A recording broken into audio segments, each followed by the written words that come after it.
Let's exam में आपका स्वागत है। यह क्लास सीटेट केवीएस के लिए यूज़फुल है। आज हम कोशिका के बारे में स्टडी करेंगे। यह एनसीईआरटी बेस, इसमें सारे तथ्य आपको प्राप्त होंगे। एडिशनल रूप में कुछ जो एग्ज़ाम के व्यू से आए हुए हैं या आने की संभावना है उसे जोड़कर बताया जाएगा। तो चलिए आज स्टार्ट करते हैं। कोशिका का इंग्लिश सेल होता है। सेल मतलब छोटा कमरा। सजीवों के शरीर की रचनात्मक और क्रियात्मक इकाई है। कोशिका क्या है? सजीवों के शरीर की रचनात्मक और क्रियात्मक इकाई है। Cell is a structural and functional unit of life.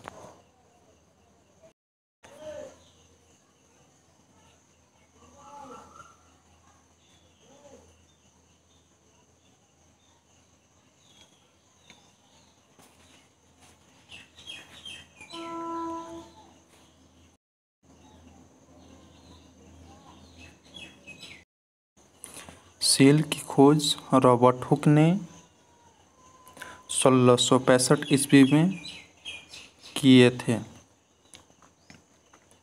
उस टाइम एक ऐसा सेल देखा जाए तो जिस टाइम खोज हुआ था उस टाइम का अनुभव जहाँ तक है एक छोटी घटना के रूप में सिर्फ था, लेकिन बायोलॉजी में एक बहुत बड़ा परिवर्तन का दौर जैसे स्टार्ट होता उस तरह का परिवर्तन का दौर स्टार्ट हुआ था। अब हम इससे आगे बात करेंगे। कुछ जीवों जैसे जीवाणुओं के शरीर एक ही कोशिकाओं से बने होते हैं, उन्हें एक कोशिकीय जीव कहते हैं, जबकि कुछ सजीव जैसे मनुष्य शरीर अनेक कोशिकाओं से मिलकर बने होते हैं, बहुकोशिकीय जीव कहते हैं। सेल दो प्रकार के होते हैं, एक कोशिकीय, बहुकोशिकीय। एक कोशिकीय सेल में अमीबा, पैरामीशियम और बहुकोशिकीय जीव में मनुष्य, एलिफेंट, लिविंग थिंग मतलब स्तनधारी जीव जितने भी आसपास में देखते हैं, लगभग सभी नहीं कह सकते, कुछ को छोड़ के बहुकोशिकीय ही जीव कहलाते हैं। यह तो हमने डिस्कस कर चुके हैं। हाँ, कोशिका के अध्ययन को साइटोलॉजी कहा जाता है। कोशिका के अध्ययन को क्या कहा जाता है? साइटोलॉजी। जहाँ पे कोशिका का अध्ययन, सेल का अध्ययन होता है उसे हम साइटोलॉजी कहते हैं। ये थोड़ा और कुछ बातें जान लेते हैं। चलिए आप बताइए, सेल में केंद्रक पाया जाता है, वह किसने खोजा था? सेल में केंद्रक किसने खोजा था? रॉबर्ट ब्राउन ने। कब? 1831 ईस्वी में। और सेल में एक और नया नाम आता है, मतलब बहुत फेमस पर्सनालिटी का नाम है पुरकिंजे, J.E.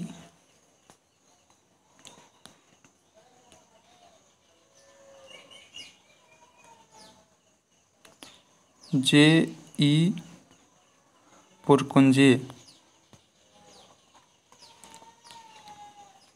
इन्होंने तरल जैविक पदार्थ का खोज किया था।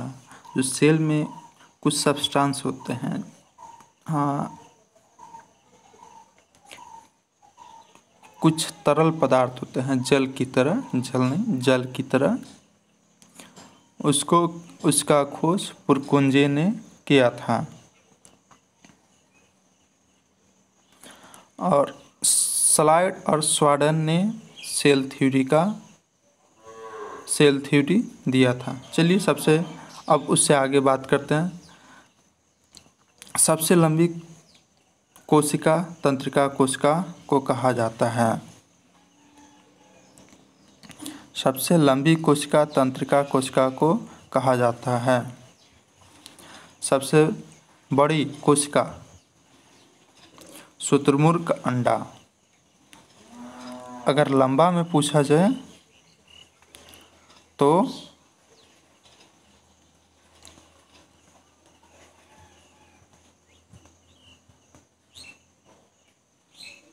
सबसे लंबी तंत्रिका तंत्र और सबसे बड़ी शुतुरमुर्ग का अंडा, ऑस्ट्रिच एग। कोशिका सिद्धांत का सेल थ्योरी किसने दिया था? स्लाइडन और स्वान ने। ये तो पहले ही हमने डिस्कस कर चुके हैं। कोशिका दो प्रकार के होते हैं, प्रोकैरियोटिक, यूकैरियोटिक। चलिए, आपको बहुत देर से इंतज़ार होगा आखिर सेल होता कैसा है। जो एकदम नए नए पढ़ रहे होंगे, जिनका मैथ बैकग्राउंड से होंगे या और अदर कंपटीशन के लिए देख रहे होंगे, तो उनके लिए कुछ नए होंगे, और अदरवाइज तो 11, 12, 9, 10 तक पढ़े ही होंगे। तो सेल रुधिर कोशिका, मतलब जो ब्लड का कोशिका है, इस तरह का दिखता है। कोशिका का शेप एंड साइज बहुत प्रकार के होते हैं। कोई गोला होता है, कोई लंबा छड़ के आकार का होता है, कोई टेढ़ा मेढ़ा होता है, कोई ऐसा। शुक्राणु का कोशिका ऐसे जिगजैग थोड़ा सा टेढ़ा मेढ़ा होता है। अंडाणु का कोशिका इस तरह का है। तंत्रिका तंत्र का इधर था जो कट गया आपका।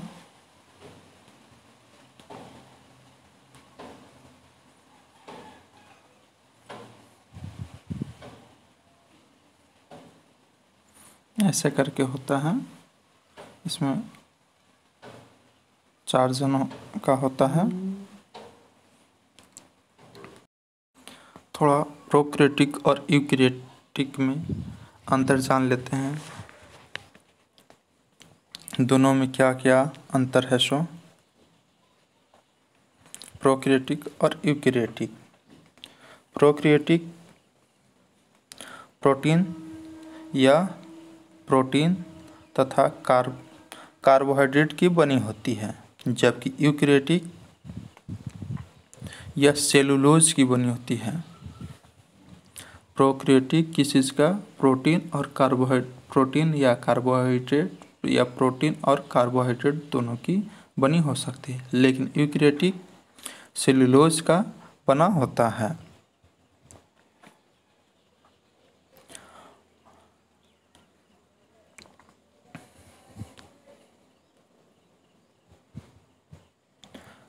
इसमें माइटोकॉन्ड्रिया एब्सेंट रहता है, जबकि इसमें माइटोकॉन्ड्रिया प्रेजेंट रहता है। यह एकल सूत्री का निर्माण करता है या द्विसूत्री का निर्माण करता है। इसमें 70S प्रकार के होते हैं, इसमें 80S का प्रकार का होता है। 70 और 80 क्या होता है? राइबोसोम। 70 और 80 क्या होता है? राइबोसोम। इसमें केंद्रिका एब्सेंट रहता है, इसमें केंद्रिका प्रेजेंट रहता है। इसमें सेक्स ऑर्गन नहीं पाया जाता है, इसमें पाया जाता है। इसमें जो बेसिकली एक ही सेल से सारा काम हो जाता है, भोजन को लेना, भोजन को छोड़ना। जैसे अमीबा जो है कि अपना भोजन कैसे करता है उसके बारे में थोड़ा सा जानकारी देते हैं, जो कि आपका एक ही पार्ट है। यहाँ कोई भोजन है, इसको क्या करेगा? ऐसे ऐसे ऐसे ऐसे गोले गोले अपने फुटपाथ की सहायता से घेर लेगा और उसी में क्लोज कर लेगा, बंद कर लेगा। उसके बाद उसका भोजन तैयार हो गया। यह एक ऐसा बीमारी नहीं, सॉरी, यह एक ऐसा जीव है जो टूटकर फिर जितने भाग में टूटा उतना ही फिर से वो नया जीव उत्पन्न कर सकता है। इसमें यह चीज़ फैसिलिटी आपको मिलता है।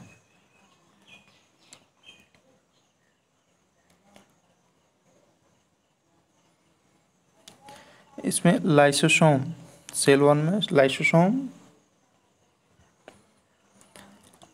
एब्सेंट रहता है, इसमें प्रेजेंट रहता है। चलिए अब थोड़ा आगे, इसमें थोड़ा बहुत डिफरेंस इससे बाहर आपका नहीं आएगा। सीटेट केवीएस के लिए इतना सफिशिएंट है, केवीएस में लोअर क्लास के लिए सफिशिएंट है बेसिकली ये। अब इसका थोड़ा स्ट्रक्चर के बारे में हम लोग पढ़ लेते हैं। सेल वॉल, वॉल का आखिर काम क्या होता है? यह सेल वॉल सबसे बाहरी आवरण होता है। किसी भी चीज़ का वॉल किसी चीज़ को मजबूती प्रदान करता है, तो इसे हम सेल वॉल कहते हैं। सेल वॉल, सेल की सबसे बाहरी आवरण को सेल वॉल कहते हैं। और एक मिडिल लेमेला, ये सब आपको नहीं पढ़ना है। क्रोमोसोम, और ऐसे चिक चैक नहीं, ऐसे करके जो ये है क्रोमोसोम है। स्मूथ एंडोप्लाज्मिक रेटिकुलम है।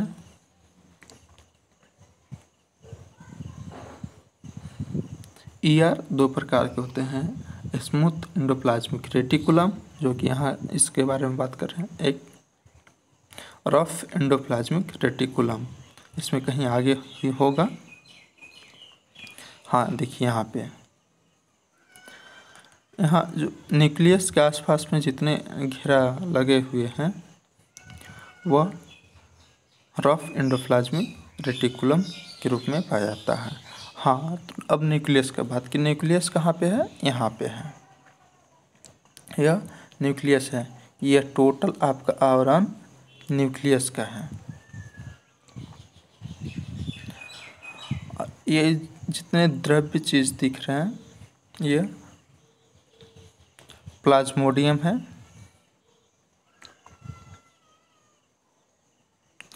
हाँ, प्लाज्मा मेम्ब्रेन और माइटोकॉन्ड्रिया के बारे में थोड़ा बहुत जानकारी होना चाहिए। माइटोकॉन्ड्रिया यहाँ पे आपका है और प्लाज्मा मेम्ब्रेन यहाँ पे है। इन सभी टॉपिक के बारे में डिटेल्स नहीं, थोड़ा थोड़ा जानकारी लेंगे। डिटेल्स तो अगर एक क्लास भी सेल का पूरा 4 महीना भी चले तो कम पड़ जाता है, डिटेल्स कहना ठीक नहीं होगा। कोशिका भित्ति, जिसे हम सेल वॉल बोले, जो सेल के सबसे बाहरी आवरण में पाया जाता है। ये जो है सेल का बाहरी आवरण,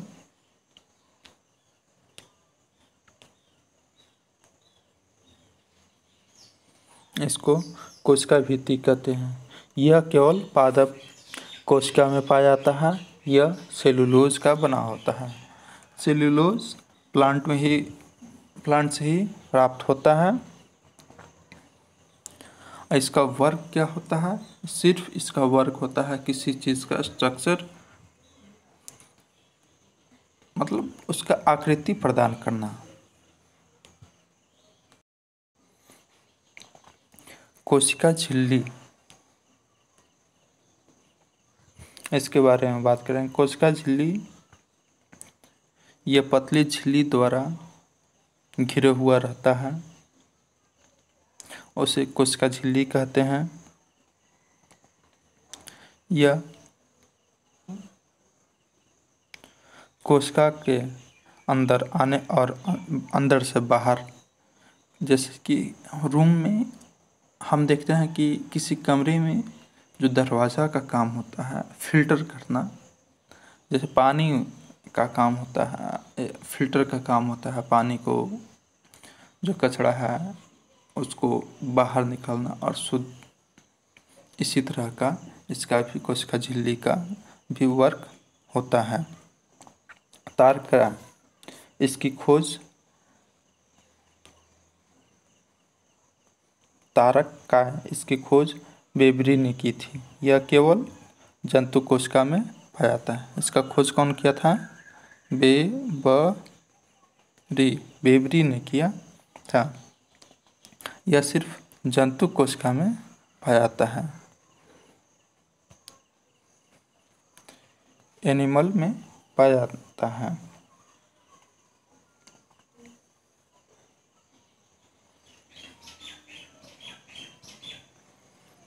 अंतःद्रव्य जालिका,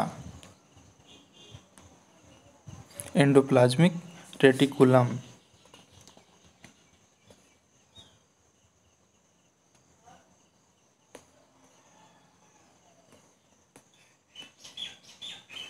यह इसका मुख्य कार्य वसाओं तथा प्रोटीन के संचरण करना है, जो कि विभिन्न झिल्लियों जैसे कोशिका झिल्ली, केंद्रक झिल्ली आदि का निर्माण करना है। राइबोसोम,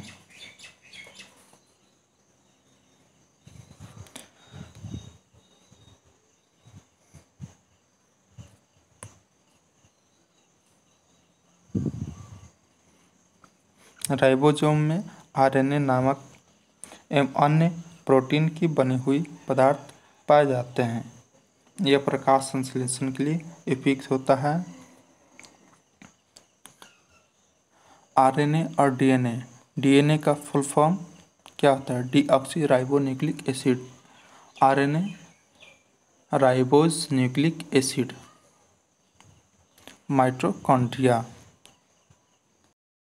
माइटोकॉन्ड्रिया को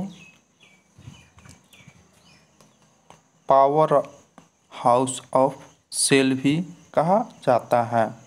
इसे आप याद कर लीजिएगा, यह सीटेट के लिए बहुत फेवरेट क्वेश्चन बन जाता है। माइटोकॉन्ड्रिया का वर्क क्या है? इसे क्या कहा जाता है? पावर सेल ऑफ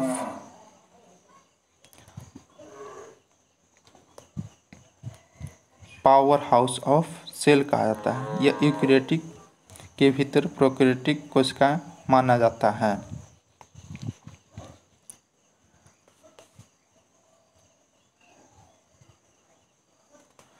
और हाँ, पिछली थोड़ा देर पहले डीएनए के बारे में चर्चा किए थे। डीएनए, इसमें माइटोकॉन्ड्रिया में हरित लवक पाया जाता है। जो प्लांट होता है हरित लवक, वह चीज़ पाया जाता है। अब हम गोल्जी बॉडी के बारे में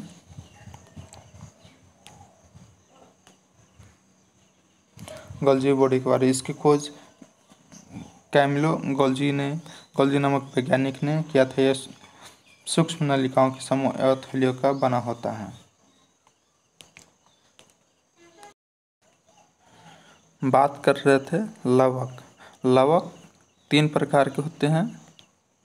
एक हरित लवक, एक अवर्णी लवक, एक वर्णी लवक। हरित लवक यह हरे रंग के होते हैं। इसमें मुख्य रूप से हरित लवक में क्लोरोफिल पाया जाता है। अवर्णी लवक यह रंगहीन होते हैं, कलरलेस होता है। यह पौधे के जड़े में पाया जाता है। भोज्य पदार्थ बनाने में, भोज्य पदार्थ को संग्रह करने में सहायता करता है। वर्णी लवक यह कलरफुल होता है।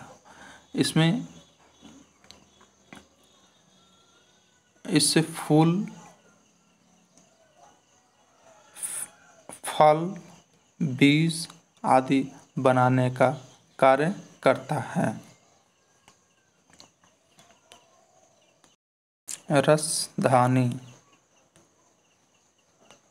रसधानी, यह निर्जीव कोशिका है। इसमें तरल पदार्थ भरी होती है।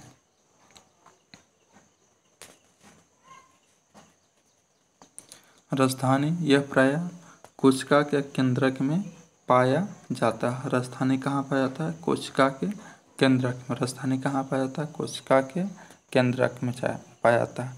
और केंद्रक क्या है? जो सेल है, कोशिका है, उसके बीच में जो होता है, इसमें भी बहुत सारे होते हैं, न्यूक्लियस, न्यूक्लियोलस, बहुत सारे टाइप्स होते हैं।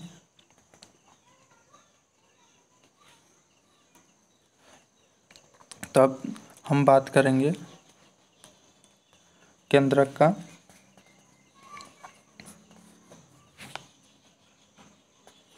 केंद्रक एक सेल के अंदर छोटा, इसको सब सेल भी बोला जा सकता है, यह धागे नुमा संरचना पाया जाता है। यह जो बना हुआ रहता है क्रोमेटिन का बना हुआ होता है। यह प्रोटीन और डीएनए का बना होता है। कोशिका विभाजन में क्रोमेटिन सिकुड़कर अनेक मोटे एवं छोटे धागों के रूप में संगठित हो जाते हैं। यहीं से किसी भी जीव, एक जीव से दूसरे जीव में जाता है तो कौन सूत्र का निर्धारण होता है? डीएनए का रोल यहीं से स्टार्ट हो जाता है। मनुष्य में यह 23 जोड़ी पाया जाता है।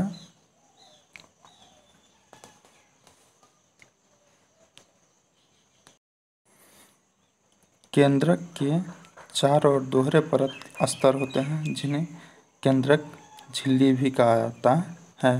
केंद्रक के बहुत सारे बैक्टीरिया में केंद्रक का क्षेत्र बहुत कम स्पष्ट पता चलता है।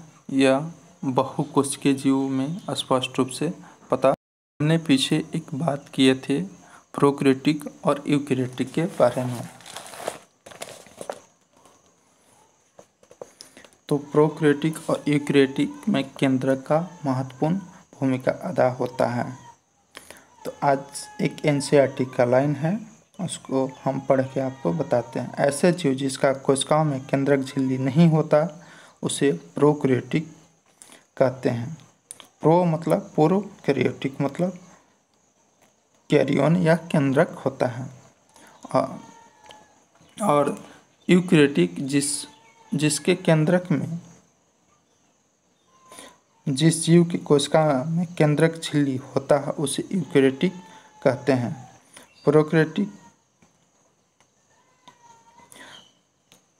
द्रव्य अंगक नहीं होता है जो यूकैरियोटिक कोशिका में होता है। ऐसे अंगक अनेक कार्यों की कोशिका द्रव के असंगठित भाग द्वारा किए जाते हैं।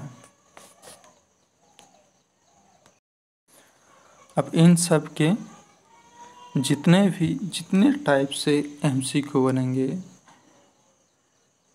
जो सीटेट में केबीएस में आने लायक होंगे, आपका एसएससी, एनटीपीसी, एनडीए का प्रीवियस ईयर और अभी तक आने की संभावना जितने होंगे उन सभी का एमसीक्यू के रूप में अगले क्लास में डिस्कशन किया जाएगा। वह लगभग आपका 20 से 25 क्वेश्चन का सीरीज होगा। और अगर आप लोगों ने कमेंट किया तो इसे और डिटेल्स से आप लोग को पढ़ाया जा सकता है, लेकिन जहाँ तक हमें उम्मीद है इससे बाहर कोई टॉपिक आता ही नहीं है।